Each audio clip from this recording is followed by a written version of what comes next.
Salut, comment vous allez les sœurs? Ce matin encore je suis là. Je vais échanger un peu avec vous sur un petit sujet, un tout petit sujet mais qui est un très très grand. Parce qu'aujourd'hui ça amène beaucoup de conflits dans les foyers, ça amène beaucoup de conflits dans le couple et ça il vaut mieux qu'on en parle. C'est vrai, il vaut mieux qu'on en parle. Je vais vous lire simplement un petit passage ici dans le livre de Proverbes 31, le verset 10 qui dit: Qui trouvera une femme de valeur? Elle vaut bien plus que les perles. Le cœur de son mari a confiance en elle et c'est tout bénéfice pour lui. Elle lui fait du bien et non du mal tous les jours de sa vie. C'est vrai. Tu as accepté de t'unir à quelqu'un, tu as accepté de lui donner ta vie, tu as accepté d'échanger, de vivre avec lui, de passer le temps, le reste de ta vie avec lui. C'est un engagement et c'est un sacrement. Aujourd'hui, il y a plein de femmes qui se mettent avec des hommes déjà mariés et qui avaient déjà eu des enfants, pardon. Et quand ils viennent, les enfants sont déjà là et ça fait une famille recomposée. Et la plupart du temps, ça pose beaucoup de problèmes parce que les enfants sont très souvent insupportables, ils sont irrespectueux, ils ont les traits de caractère et ça fait qu'il y a des conflits invivables dans le foyer. Et deux fois même, c'est source de divorce. Mais ce que je veux te dire aujourd'hui, je m'adresse à une femme, et si tu es femme, c'est qu'il s'agit de toi. C'est un petit problème ça. Quand tu arrives dans un foyer où l'homme a déjà des enfants, cherche à te faire adopter par ses enfants.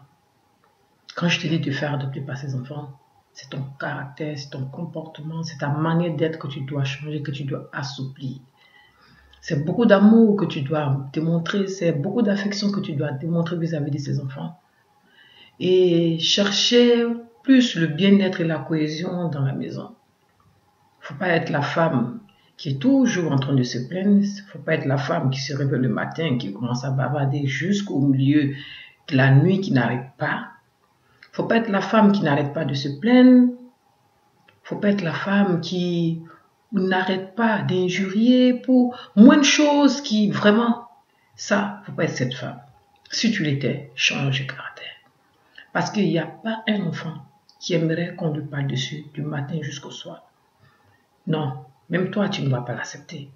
Et déjà que tu n'es pas la mère de ces enfants te diront, mais tu n'es pas ma mère, pourquoi est-ce que tu n'arrêtes pas de me parler dessus? Et bon, ça va te frustrer. Donc, ce que je vais te demander, change de caractère, change de comportement vis-à-vis de ces enfants. Et ne dis jamais à ton mari, comme tes enfants sont insupportables, je veux que tu les vides de la maison, ou bien tu fais un choix entre moi et tes enfants. Si tu aimes ton mari que tu l'as fait, tu appelles ton mari, tu appelles ton époux. Il ne faut jamais demander à un homme de faire un choix entre toi et ses enfants, c'est même pas possible. Toi, si c'était toi qui avais les enfants et que ton mari te demandait fais un choix, est-ce que tu pourras faire le choix? Tu aimes ton mari, tu aimes tes enfants. Et c'est toi la femme, tu es la femme de valeur, c'est toi qui dois trouver le juste milieu pour pouvoir mettre la paix et la cohésion et l'amour dans ton foyer. Sinon, tu ne peux pas vivre, sinon tu ne peux pas respirer. Chère sœur, si tu vivais cette situation, si les enfants de ton mari t'insultaient, t'injuriaient, tu ne te respectais pas, aujourd'hui, demande-leur que tu les aimes plus que tout. Bien vrai que ce ne sont pas des enfants qui sont sortis de tes entrailles, mais ce sont quand même tes enfants.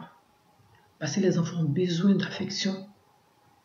Et qu'un enfant, la plupart du temps, est récalcitrant, il est aussi difficile comme ça. Cherche à comprendre de quoi il souffre, quel est son problème, quel est ce qui fait qu'il est devenu comme ça. Si tu es une femme de valeur, parce que tu es une femme de valeur, cherche à être un amour dans la vie de cet enfant. Cherche à être la paix dans la vie de cet enfant.